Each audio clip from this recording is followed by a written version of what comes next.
Hello everybody, today we are going to discuss The Seven Ages of Maine by William Shakespeare.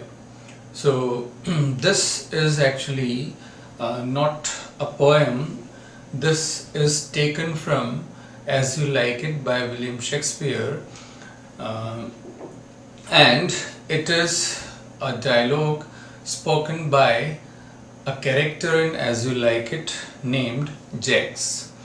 So, along with the other courtiers and the Duke Senior, who went to the forest, Ardeen forest, they were all in exile. So, this was spoken by Jax in continuance of what Orlando said earlier. So, Orlando, we can say, the hero of this play, the son of Duke Frederick. So he actually gave an idea of this, and in continuance of that Jax spoke this, and Jax was we can say one stock figure, was one like the stock figures in the plays of William Shakespeare, and he remains there in the forest even after the other courtiers and duke return from the exile. He chooses to remain there alone in the forest. So here, through the character of Jax, Shakespeare has tried to tell us that how human life is divided into 7 stages or 7 ages, and what are those 7 ages and how can a human life be divided in those 7 ages. That's what the whole idea is here. And so here in this poem, the poet has actually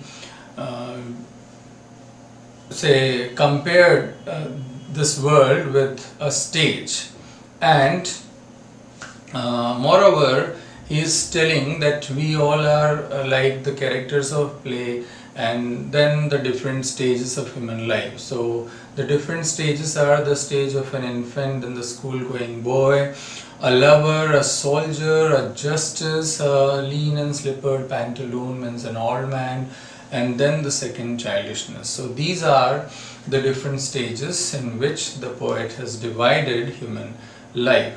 So before coming to this, I would like to add that Shakespeare was born in 1564 and died in 1616, as you all might know, because Shakespeare is the greatest playwright the world has ever produced, and his works have been translated in all the non-languages of the world. So he is undisputed master of plays and dramas, and here we are discussing just a part of As You Like It, written by William Shakespeare. So let's begin that how he conveys this idea here.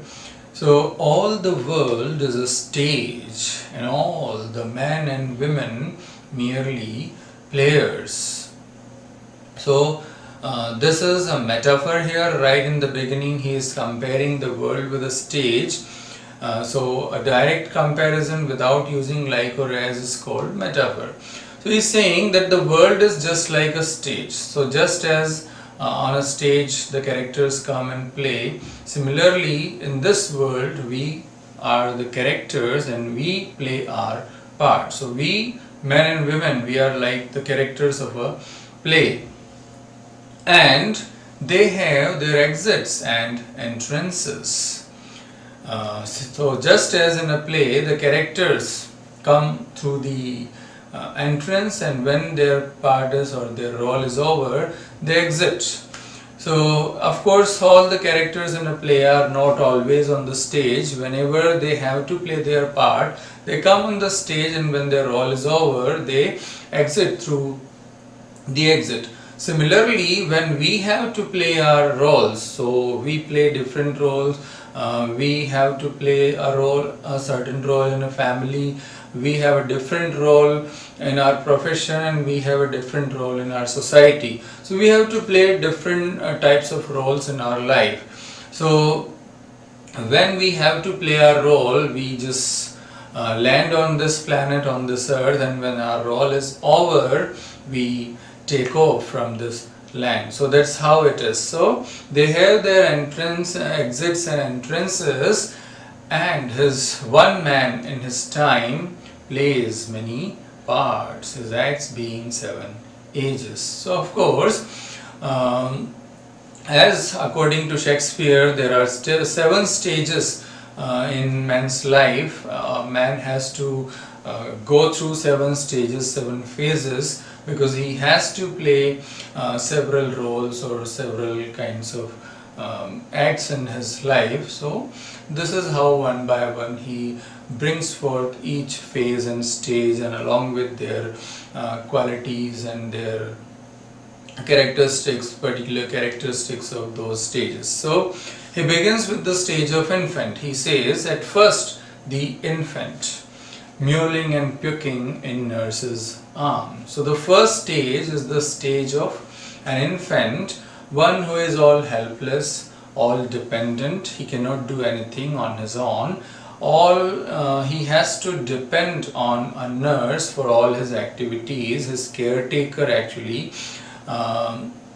So mewling and puking, like crying and even vomiting and doing all sorts of things in nurse's arms. So there is a nurse to take care of all the things, because a child, an infant, is unable to do anything on his own. So one must always be there with the infant to take care of all the things he does. So that is the first stage, a totally helpless stage.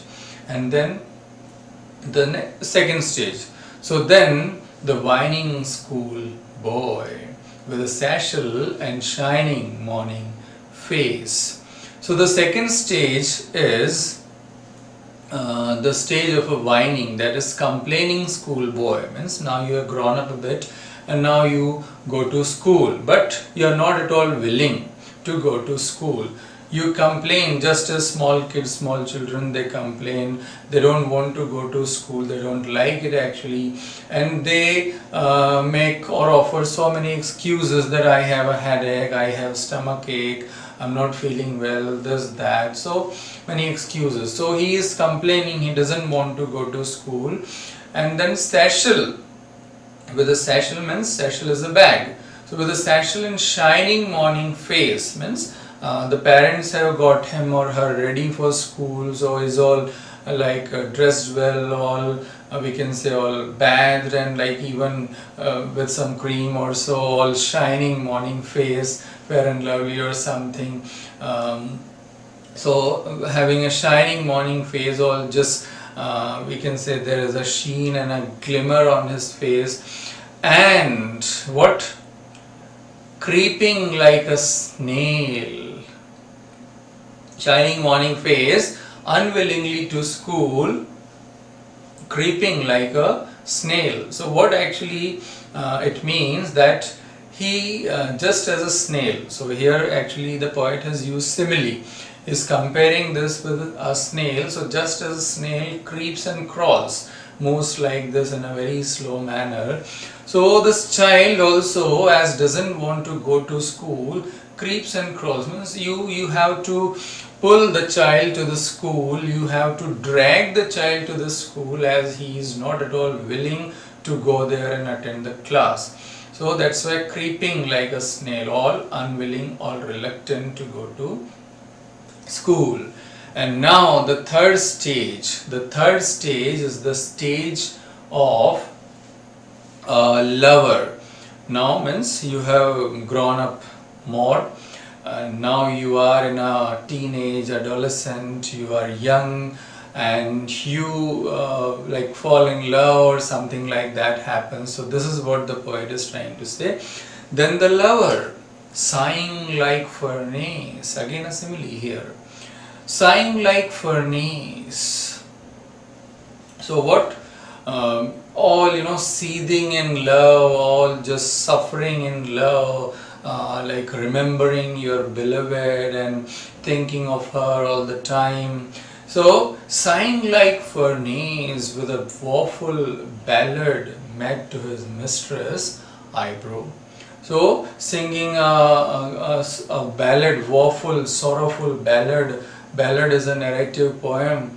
So just composing or singing a ballad or a song made to his mistress eyebrow, it means just composed in praise of her or singing in the praise of her beauty. So in this stage one is all like lost in himself or herself, or is lost in love, is mad after love, is seething in love, is sighing like a furnace, full of passions and strong emotions of love. So that is the stage of a lover. One is so disturbed and suffering from within. So that is what a lover is, or that is what happens to a lover according to Shakespeare. So these are all, we can say, general categories that can be related to each and every person, almost, we can say, and can be are relevant even in today's time. So remember that he was born in 1564, and he say such a immortal piece that he has mentioned or he has written that can be applied to each age and time without any we can say exception. So applies to this age as well and to that age as well. So here this was the third stage of a lover, and then it is the soldier. Means you are grown a bit more. There is aggression, you are like a soldier, it's like all blood all boiling up. So that is the stage. So then the soldier, full of strange oaths, bearded like the pard, jealous in honor, and what? Sudden and quick in quarrel, seeking the bubbled reputation even in the cannon's mouth. So means in this age you are like a soldier, you have aggression in you, full of strange oaths, so many like you are quite eager to show your loyalty, your patriotism for your country, for your master. So you are full of such strange kinds of pledges and oaths, ready or eager to show your loyalty and your faithfulness. So that is such a stage. And what?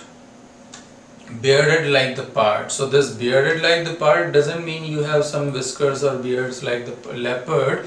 Here it is, of course, about the aggression, that you have that aggression, you have your blood all boiling up. So it's like, how's the Josh? And you say that, hi sir. So it's that kind of state, that all boiling up. And jealous in honor, you feel quite jealous when you see somebody else being honored and respected, and you also want the same kind of honor for you, that you should also be respected and honored in that way.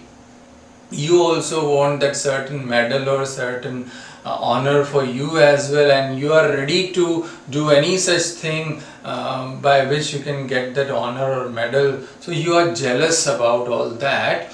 And sudden and quick in quarrel. So as I said, that blood is all boiling up. So you are ready to fight with anybody for even small kind of thing, a petty kind of thing. You can have quarrels and you can have fights and you can beat anybody to show your power and aggression. So quite ready, sudden and quick in quarrel. And seeking the bubbled reputation. Now see, the reputation that you get or that you have through wars or fights and quarrels is just bubble. It's temporary, it's transient, it's ephemeral, it passes. Like you hit somebody or you beat somebody, and a day later or a day or two later the other one comes with 5 or 10 with his friends and beats you up. So what? The reputation that you had through fightings and quarrelings is bubble one. When you hit or when you beat the person, you was hero, and when that that person came with his friends to you and beat you up, so all that honor and respect that you gained through that quarrel and fighting is all lost, is all gone. So the wars and fights, they get you only momentary heroism or momentary honor, and they don't last for long. But even for that you are ready to risk your life, as it's given, seeking the double reputation even in the cannon's mouth. It means you are ready to go into cannon. That means you are ready to risk your life even for that momentary, that transient honor, that reputation. So it doesn't matter whether it will last or not, it doesn't matter for you at all. So that is the age of a soldier. And then comes the age of justice. Yes, now you are in your say 30s or 40s. You have got wise now, you got the experience of life, several first-hand experiences of everything you had in your life. So now you have grown wise. So that's why it has been compared with the stage of justice. So now then the age of justice, and this age is what with good round belly,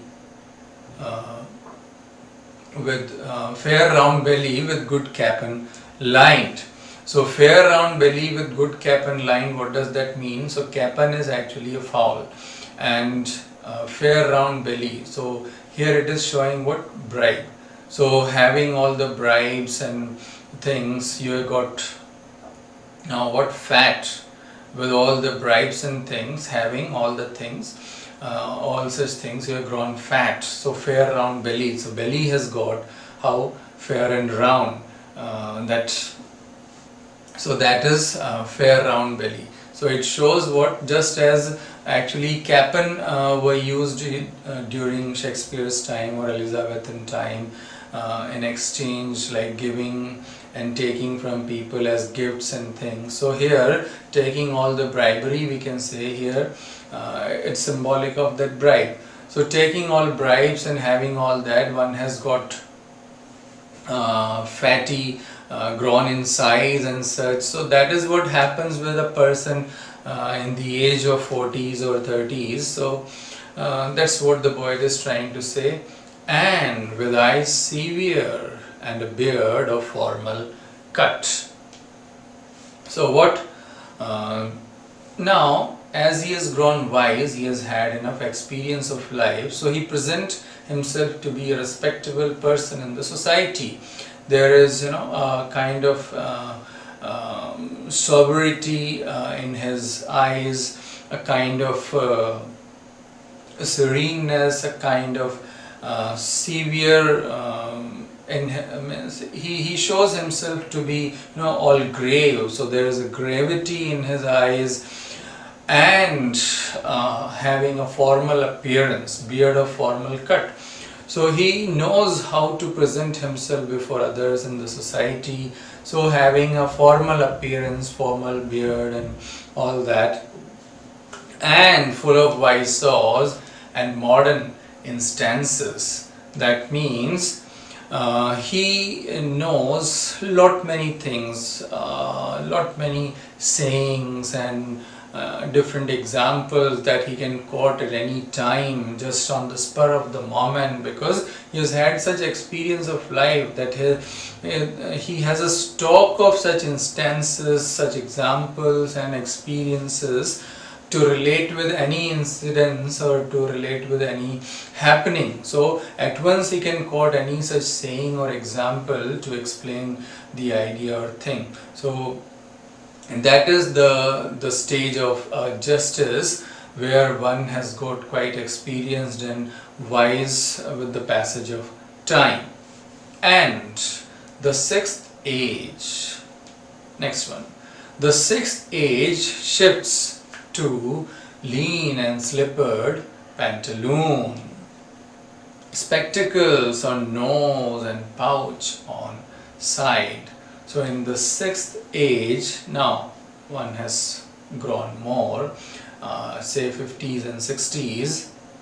So in this age, one is all lean. You can see the old people now shrunk, all lean, lanky, very thin, emaciated. So slippered. Now appearance, say, doesn't matter at all. Now in youth, appearance is quite important. One look at your hair style, you look at your dress, you are very careful and meticulous about all these things, how you appear before others, how you appear in the society. So you are quite careful about all those things. And but in the old age, appearance doesn't matter at all. All people are careless about their appearance, like wearing anything, say a pantaloon or a pajama or anything. They just go out. Even a slipper, they wear a slipper and they go out, so they don't care for their appearance. So lean and slippered pantaloon, they wear a slipper, they don't care about that, they go out in slippers, in pantaloons or pajamas. They themselves appear like a pantaloon, all lanky. And spectacles on nose. Now in Shakespeare's time, only in old age people had spectacles. So now wrong match for the present, we can say, because today we have children having spectacles right from the childhood. But in those days, spectacles people used to have only in the old age. So spectacles on nose and pouch on side. So old people, you can picture an old people in Shakespeare's time with spectacles and what pouch on side. So carrying a, we can say, a bag or so. So you in old age, you don't care for these things, your appearance at all. Like in the young age, or a youthful person definitely won't go out in a slippers or carrying a loose bag or something like that, or wearing pajamas. Not at all. You would be very careful about your appearance. But in the old age, all these things don't matter at all. One can go out even in slippers, wearing a pajama, carrying a bag on the side, slinging some, all careless about these things. So that is what happens. And not just this, yes, not just this, his big manly voice, his big manly, moreover, one more thing here, the poet has added, his youthful hose, well saved, a world too wide for his shrunk shank. So his youthful hairs, the hosiery, the socks, or we can say it is symbolic for the old things. So his youthful hose well saved. So that socks or the stockings or the youthful dresses which you have kept all very safely, you have preserved, we can say you have kept in some almirah or somewhere in a very safe manner, but now they are of no use. They are a world too wide, because the person has got now shrunk shank. Shank is what? The portion between your calf and the ankle. So that is shank. So your socks that you have kept quite safe, now it is useless, because now the shank has got shrunk and the socks appears to be a world too wide, a big one, that two shanks go in one socks. Or like your dresses that you got all shrunk up in your old age, so two of you can go into one. So that is the state of a person in the old age. And now his big manly voice. So his big manly voice turning again towards the childish treble pipes and whistles and his sound. So that manly voice, that strong and powerful voice which there was in your youth, now that manly voice has turned into treble pipes, childish sounds, trebling, tremulous, whistling sound, the squeaky voice of a child, the lisping sound of a child. So it has turned into that. Now why so? Because in the old age you lose your teeth and the air passes and it whistles. Of course, though it seems to be quite in a lighter vein and tone, but yes, in the old age it seems your big manly voice, it turns into a squeaky one, like a childish voice, the voice of a small child, a troubling one, a whistling one, it turns into that. And the last scene of all that ends this strange eventful history is second childishness. So the seventh stage of your life, which actually brings all this eventful history, brings the series of stages to an end, which puts a full stop to all these events, is the stage of second childishness. That means you come back into that phase of childishness or childhood,